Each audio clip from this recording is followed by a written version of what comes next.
Welcome to the Missouri Ethics Commission's Following Campaign Finance Money tutorial series. This video will demonstrate how to use the candidate or committee name search.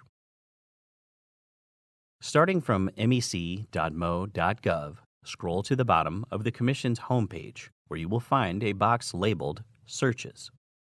If you have an individual candidate or committee that you wish to search directly, you can use the candidate or committee name search. You may search by the individual candidate's name, the committee's name, or the committee's MEC ID number. For example, let's search one of our test committees by using our test candidate's last name. We will type in the last name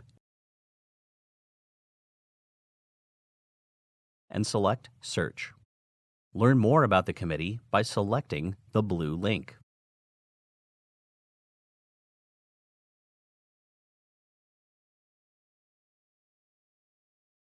If you're unsure of the committee's specific information, you may search by their treasurer's information or by the type of committee. For demonstration purposes, let's do a search of all active candidate committees. For committee type, select Candidate. For committee status, select Active. Then click Search to see the results. These are all the candidate committees currently registered with the Commission as an active committee. Again, you can see any committee's individual information by selecting the blue link next to the committee's name. Let's return to our test candidate.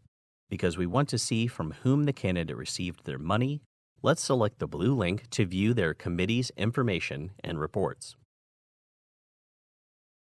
At the top of the page, you will find specific information about the committee. The Information tab provides an overview of the committee, including election history and committee history. The Reports tab provides access to any reports filed by the committee. These reports allow you to see the exact information entered by the committee for contributions received and expenditures made. Select the year and the report you wish to view. The system will generate the report in a PDF format. This concludes our candidate or committee name search tutorial. Thank you for watching. Stay tuned for Part 3, where we will demonstrate how to use the candidates by election search.